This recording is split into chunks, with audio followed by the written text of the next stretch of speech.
America రాజకీయాల్లో కీలక పరిణామం చోటు చేసుకుంది. బిగ్ బ్యూటిఫుల్ బిల్లు ఆమోదం పొంది చట్టంగా మారేందుకు అధ్యక్షుడు డొనాల్డ్ ట్రంప్ సంతకం చేయడంతో టెస్లా సీఈఓ ఎలాన్ మస్క్ కీలక నిర్ణయం తీసుకున్నారు. రాజకీయ పార్టీని ఏర్పాటు చేస్తున్నట్లుగా ఎలాన్ మస్క్ ప్రకటించారు. ది అమెరికా పార్టీని స్థాపిస్తున్నట్లుగా ఎక్స్ వేదికగా చెప్పుకొచ్చారు. మస్క్ తాజా నిర్ణయంతో అటు రిపబ్లికన్ పార్టీ, ఇటు డెమోక్రటైన్లు సైతం టెన్షన్లో పడ్డారు. రాయితీలు కట్ చేసేలా తెచ్చిన బిగ్ బ్యూటిఫుల్ బిల్లుకు ఎలాన్ మస్క్ వ్యతిరేకం. ఆ బిల్లుకు అమెరికా సెనెట్, ఆపై ప్రతినిధుల సభ కూడా ఆమోదం తెలిపింది.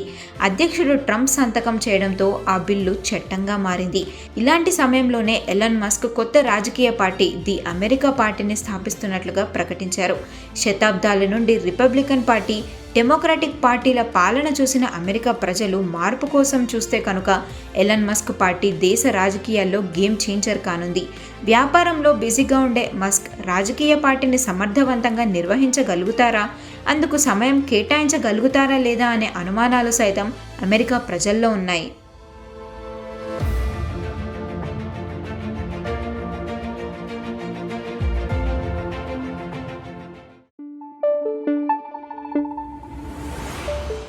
Thank you.